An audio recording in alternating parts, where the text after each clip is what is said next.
Hello and welcome back to Technology YouTube channel. So we knew that the G-Skill had already launched their Trident Z Neo X RGB with full Expo ULL support, and it has been tested by Hardware Lux obviously. And as you can see on the screen here, this is the configuration: Expo ULL DDR5 at 363676. The thing is, ULLC is ultra low latency, and these memories are designed in such a way that even if you have like the latency of like other configuration, the ULLC will make it so that it is at its fastest speed with less latency and everything else. So it's just like plug and play thing. You just need to enter it and you don't need to tinker anything in the BIOS. It just does it automatically. But as you can see on the screen here, the ULLC comparison, like if you can see the time comparison between ULLC and ULL and the other configuration, which was DDR5 6600, CL 26 36 36 96 132 and CL 30 36 36 76 and 112, you will see that there's not major differences in everything else. Also in benchmark, like when you see the configuration for G-Skill ULL, it scored, like if you see is if you think about it, like it's 100%. The other configuration didn't even came close, like it's just 0.101% or 0.02% uplift compared to various other CL configuration. But in this scenario, you need to tinker in the BIOS, the CLL configurations and everything else, so that you get the optimum performance from like low latency from your RAM. But tinkering in BIOS is also not that tough, and given the price point of DDR5 6000, DDR5 6000 is going for like upwards of $600, but this ULL memory is going upwards of $1000. So yeah, this price point is not justifying the ULL, to which the G-Skill of has clarified on big price difference between its DDR5 Expo ULL and the standard Expo memory kit.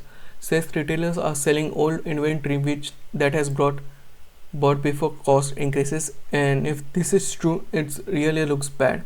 As you can see on the screen here, the Z5 Neo X with ULL is retailing for $1100, while that of Neo is just $700, 6000, and it's 32 gigabytes configuration. And as said here, currently we have maintained pricing for our AMD Expo ULL memory kits in line with our current non-ULL memory. However, due to recent increase in DRAM ICs, along with retailers still selling inventory purchase before this cost increases, a price gap has emerged in the market.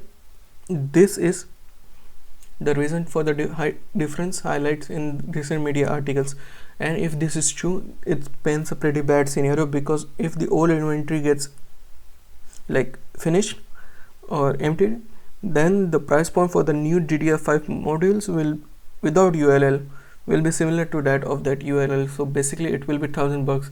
You are seeing a DDR5 module at 6000 mega transfers per second at $1000, which is true insanity. Along with it, we have news regarding NVIDIA, as NVIDIA is reading out a new variant of RTX 1590 called SE graphics card. As you can see on the screen here, it by Tech Power Up, it's going to have the CUDA cores decreased to 14080 CUDA cores, and the multi-core processor will be 110. The ray tracing cores will be further reduced to 110. Also tensor core will be 440, though it will have the same memory size of 32 GB, and along with it the memory speed is 28 gigabits per second, though the memory bus will be reduced to the 384-bit bus at the GDDR7. So yeah, this is what is rumored for RTX 1590 SE. And do note, this configuration of RTX 1590 SE is also said to be coming out of China. It will not only be available specific SKU compiling with US regulation, and it is a region specific SKU. aim at, so it will not be available not just in China, but it will be available worldwide. So though we need to see what the pricings would be and various other things, but this is just another configuration which is available for RTX 5090 called RTX 5090 SE. But yeah, that's it from me today. What do you think about the news? Sound of your thoughts in the comment section down below, and I'll meet you in the next one. Peace out.